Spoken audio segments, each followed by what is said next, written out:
কোরআন সুন্নাহর আলোকে পোশাক, পর্দা ও দেহসজ্জা। ইসলামের দৃষ্টিতে পোশাকের গুরুত্ব। কোরআনুল কারিমে পোশাককে মানব সভ্যতার মূল বৈশিষ্ট্য ও মানবজাতির প্রতি মহান আল্লাহ তাআলার অন্যতম নিয়ামত ও করুণা হিসাবে উল্লেখ করা হয়েছে।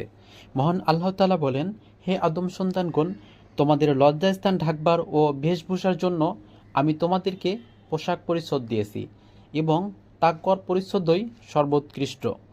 তা আল্লাহর নিদর্শনসমূহের অন্যতম, যাতে তারা উপদেশ গ্রহণ করে।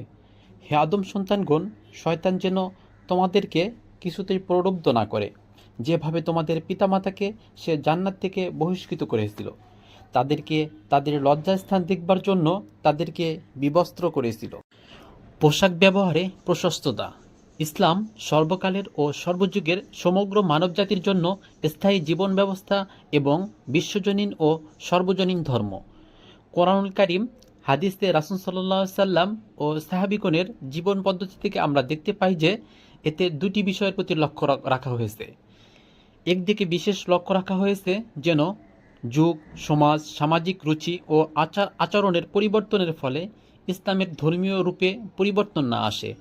হাজার হাজার বছর পরের ইসলাম ও রাসূল সাল্লাল্লাহু আলাইহি সাল্লামের যুগের ইসলামের ধর্মীয় কর্মকাণ্ড ও আচার অনুষ্ঠান এক ও অভিন্ন থাকবে, তেমনি হাজার মাইলের ব্যবধানেও এর রূপের কোনো পরিবর্তন হবে না।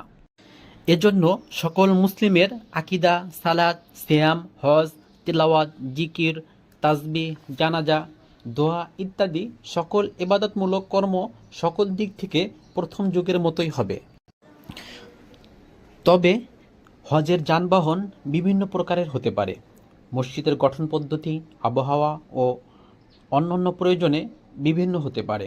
কোরআন শিক্ষা পদ্ধতি মৌখিক, লিখিত বা ইলেকট্রনিক হতে পারে। এগুলির পদ্ধতির মধ্যে কেউ কোনো বিশেষ সওয়াব আছে বলে মনে করেন না। সওয়াব মূল ইবাদত পালনে। তেমনি খাওয়া দাওয়া, আবাস, ভাষা, চাষাবাদ, চিকিৎসা ইত্যাদি সকল জাগতিক বিষয়ে বিভিন্নতা ও বিবর্তনের সুযোগ রয়েছে। এজন্য পোশাকের ক্ষেত্রে 4টি পর্যায় রয়েছে। প্রথমত, ফরজ, ওয়াজিব বা আবশ্যকীয়, যা পালন না করলে পাপ হবে। দ্বিতীয়, হারাম বা নিষিদ্ধ, যা করলে পাপ হবে। তৃতীয়, উত্তম, যা পালন করলে সওয়াব হবে তবে না করলে গুনাহ হবে না। এবং চতুর্থ, জায়েজ। প্রথম দুটি পর্যায়ের বিধানাবলী সীমিত। এগুলির বাইরে মুমিন জায়েজ বা উত্তম পোশাক বেছে নেবেন। অন্য একটি হাদিসে আব্দুল্লাহ ইবনে আব্বাস রাসূলুল্লাহ সাল্লাল্লাহু আলাইহি ওয়াসাল্লাম থেকে ইরশাদ করেন, তোমরা যা ইচ্ছা খাও, যা ইচ্ছা পরিধান করো, যা ইচ্ছা পান করো, যতক্ষণ তুমি দুটি বিষয় থেকে মুক্ত থাকছো, অপচয় ও অহমিকা। হাদিসটি সনদ সহিহ।